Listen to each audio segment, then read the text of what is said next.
25 साल पहले भारत और रूस के बीच रणनीतिक साझेदारी की घोषणा हुई थी। इसी साझेदारी की 25वीं वर्षगांठ पर दोनों देशों के बीच 19 अहम समझौतों पर हस्ताक्षर हुए। स्वास्थ्य और चिकित्सा से लेकर वैज्ञानिक सहयोग तक, शिपिंग से लेकर डाक सेवाओं तक, शिक्षा से लेकर संचार तक। राष्ट्रपति पुतिन के भारत दौरे में दोनों देशों के बीच क्या अहम फैसले हुए, देखिए इस रिपोर्ट में।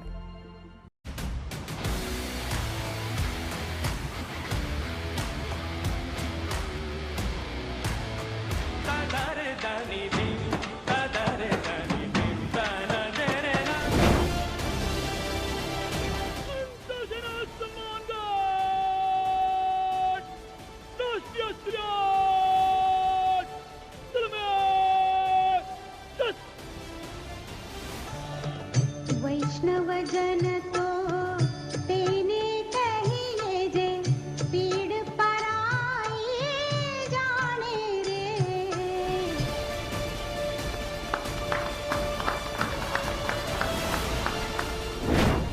ये दो देशों के बीच महज समझौते नहीं हैं, ये भरोसे की परंपरा पर विश्वास की मोहर है। ये वो दस्तावेज हैं जो कहते हैं सलामत रहे दोस्ताना हमारा। ये वो हस्ताक्षर हैं जो गवाही देते हैं दो देशों की विश्वसनीयता की, एक दूसरे की जरूरत की, एक दूसरे पर निर्भरता की। मुझे पूरा विश्वास है कि आने वाले समय में हमारी मित्रता हमें ग्लोबल चैलेंजेस का सामना करने की शक्ति देगी और यही भरोसा हमारे साझा भविष्य को और समृद्ध करेगा। For the development of India's energy, we are ready to continue uninterrupted shipments of fuel for the fast-growing Indian economy. प्रधानमंत्री मोदी और राष्ट्रपति पुतिन की मुलाकात के बाद भारत रूस के बीच कई अहम समझौते हुए। नौकरियों से लेकर व्यापार तक, ऊर्जा से लेकर टेक्नोलॉजी तक, कनेक्टिविटी से लेकर कूटनीति तक, हर फ्रंट पर दोनों देशों ने कई अहम फैसले लिए। मैन पावर मोबिलिटी एग्रीमेंट, रूसियों के लिए 30 दिन का फ्री वीजा, स्वास्थ्य क्षेत्र में मेडिकल कोऑपरेशन, ट्रेनिंग, टेक्नोलॉजी साझेदारी, कृषि फर्टिलाइजर सेक्टर में संयुक्त यूरिया उत्पादन,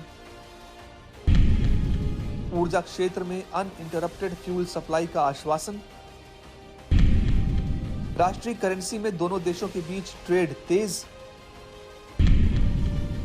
यूरोपीय यूरेशियन फ्री ट्रेड एग्रीमेंट पर प्रगति, शिप बिल्डिंग में सहयोग, यानी मेक इन इंडिया को बड़ा बूस्ट। हमारे ट्रेडिशनल रिश्ते रशिया के साथ केवल ज्यादातर डिफेंस और न्यूक्लियर में रहे हैं, और हाँ, अब तेल में यूक्रेन वॉर के बाद से हमें जो जरूरत है जल्दी से जल्दी, तेजी से तेजी दूसरे सेक्टर्स में, टेक्सटाइल्स हो गए, फार्मास्यूटिकल्स हो गया, मेडिकल हो गया, इंजीनियरिंग हो गया, जितने भी और सेक्टर्स हैं उनमें रशिया से रिश्ते ज़्यादा बढ़ाने की। रशिया की कस्टम्स एक अपना ऑफिस दिल्ली में खोल रही है और बॉम्बे में भी खोलेगी, ताकि कस्टम्स में जो दिक्कतें आती हैं हमारे एक्सपोर्टर्स को वो आसान हो। भारत और रूस के बीच हुए नए समझौते सिर्फ एक सहयोग नहीं, बल्कि आने वाले दशक की आर्थिक और रणनीतिक दिशा तय करने वाले कदम हैं। इनमें सबसे अहम फैसला रहा भारतीय कामगारों के लिए मैन पावर मोबिलिटी एग्रीमेंट, यानी भारतीय नागरिकों के लिए रूस में रोजगार के नए दरवाजे खुलना। इसके तहत भारतीय स्किल्ड और सेमी स्किल्ड कामगारों के लिए रूस में काम के अवसर तेजी से बढ़ेंगे। दूसरी ओर रूस के लोगों के लिए 30 दिनों का फ्री वीजा दोनों देशों के बीच tourism, student exchange, medical tourism और बिजनेस विजिट को तेजी से बढ़ाएगा। विशेषज्ञों की माने तो स्वास्थ्य क्षेत्र में सहयोग भी ऐतिहासिक है।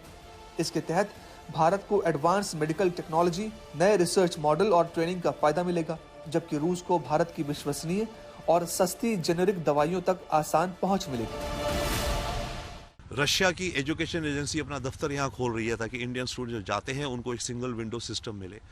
तो मैं इसको ऐसे देखता हूँ जैसे कि जब पहाड़ी चढ़ने जाते हैं तो माउंटेन चढ़ने से पहले, एवरेस्ट से पहले एक बेस कैंप होता है, वहाँ पे टीम बैठती है, पूरी तैयारी करती है, हाँ भाई अब आखिरी चढ़ाई चढ़नी है तो क्या क्या तैयारियां करी जाए। तो ये समिट मैं एक तरह से बेस कैंप की तैयारियां मानूंगा। समुद्री व्यापार से भी जुड़े कई अहम समझौतों पर दस्तखत किए गए हैं। शिपिंग और पोर्ट सेक्टर MOU के जरिए जहाजरानी, पोर्ट डेवलपमेंट और पोलर वाटर्स के जरिए नए ट्रांसपोर्ट कॉरिडोर विकसित किए जाएंगे। इससे भारत का समुद्री व्यापार तेज और प्रभावशाली होगा, जबकि रूस को लॉजिस्टिक्स और शिपिंग के जरिए कमाई का एक नया और स्थायी स्रोत मिलेगा। जो ये MOUs हुए हैं, कस्टम्स को लेकर के हुए हैं, पेमेंट मैकेनिज्म्स को लेकर के हुए हैं, स्किल्ड लेबर की मोबिलिटी को लेकर के हुए हैं, R&D को लेकर के हुए हैं, शिप बिल्डिंग, आर्कटिक में हम जो रिसर्च करेंगे उनको लेकर के हुए हैं, कल्चर को लेके कल्चरल एक्सचेंज बढ़ाई जाएंगी। और पुतिन और रशिया स्पेशली एक एक्सपो कहिए, कॉन्फ्रेंस कहिए ऑर्गेनाइज करने जा रहे हैं, जिसमें भारतीय एक्सपोर्टर्स और रशियन इंपोर्टर्स का आपस में मीटअप होगा कि भारत से क्या क्या हम इंपोर्ट कर सकते हैं। भारत की ऊर्जा की जरूरतों को पूरा करने के लिए रूस की प्रतिबद्धता और मजबूत हुई है। न्यूक्लियर पावर प्लांट प्रोजेक्ट्स में भी सहयोग बढ़ेगा। We are also seeing successful partnership in energy. Russia is a reliable supplier of oil, gas, coal, and everything that is required for the development of India's energy. We are ready to continue uninterrupted shipments of fuel for the fast-growing Indian economy. आर्थिक सहयोग कार्यक्रम 2030 के तहत दोनों देशों ने मिलकर $100 billion तक व्यापार और निवेश पहुंचाने का लक्ष्य किया है। इससे जहां भारत का एक्सपोर्ट तेजी से बढ़ेगा, वहीं रूस को एशिया में एक बड़ा और स्थिर बाजार मिलेगा।